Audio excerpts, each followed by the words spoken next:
এদের যে ই পার্কিংয়ের মাধ্যমে পার আওয়ার 30 টাকা, আমি 30 টাকা দিয়ে আমার গাড়িটি প্রথমে পার্কিং করি। দীর্ঘদিন চট্টগ্রাম শহরের যে যানজট, সেই যানজট নিরসনের লক্ষ্যে আমি চট্টগ্রাম সিটি কর্পোরেশনের মেয়র হিসেবে শপথ নেওয়ার পর থেকে বিভিন্ন কার্যক্রম আমি চিন্তাভাবনা করছিলাম।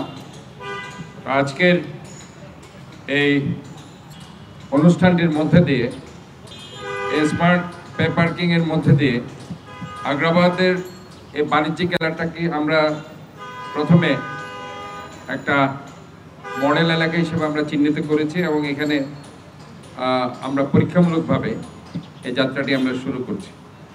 যদি এখানে তারা খুব স্মার্টলি সেটা করতে পারে এবং সেখানে যানজট নিরসন করতে পারে, তো আমরা আলটিমেটলি এই পাইলট প্রজেক্টের আওতায় চট্টগ্রামের অন্য জায়গায় যেখানে যানজট বেশি হচ্ছে সেটা নিরসনের জন্য অবশ্যই তাদেরকে দায়িত্ববোধ আমরা দেব। এখানে শুধুমাত্র স্মার্ট পে পার্কিং নয়, আমরা চিন্তা করছি ইন ফিউচার, যেহেতু এখানে অনেক হকার্সরা বিভিন্ন জায়গায় বসে যাচ্ছে, তারাও সেম লাইক দ্যাট যে তারা পে করে স্মার্ট পে এর মাধ্যমে তারা সেখানে তাদের হলিডে মার্কেট অর ইভেন তাদের যে সদাগুলো নিয়ে তারা রাস্তায় বসে যাচ্ছে, তারা ওই পার্কিং স্পটে সুনির্দিষ্ট একটা টাইমে তারা সেখানে করতে পারে, যে টাইমটাতে পার্কিং হয় না।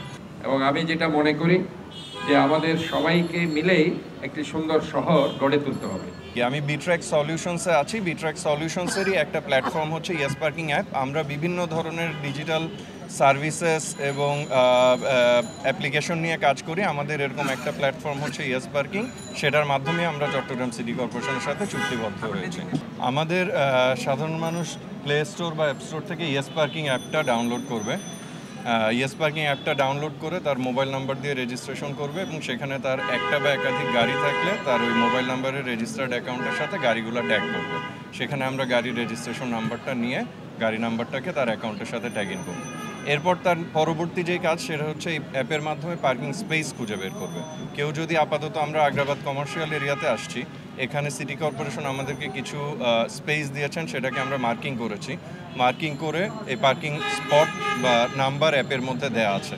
সে যখন অ্যাপটা রেজিস্ট্রেশন করে অ্যাপটা লঞ্চ করবে, এখানে সে খুঁজে দেখতে পারবে সে আগ্রাবাদ কমার্শিয়াল স্পেসে কোন জায়গায় একটা খালি পার্কিং স্পট আছে।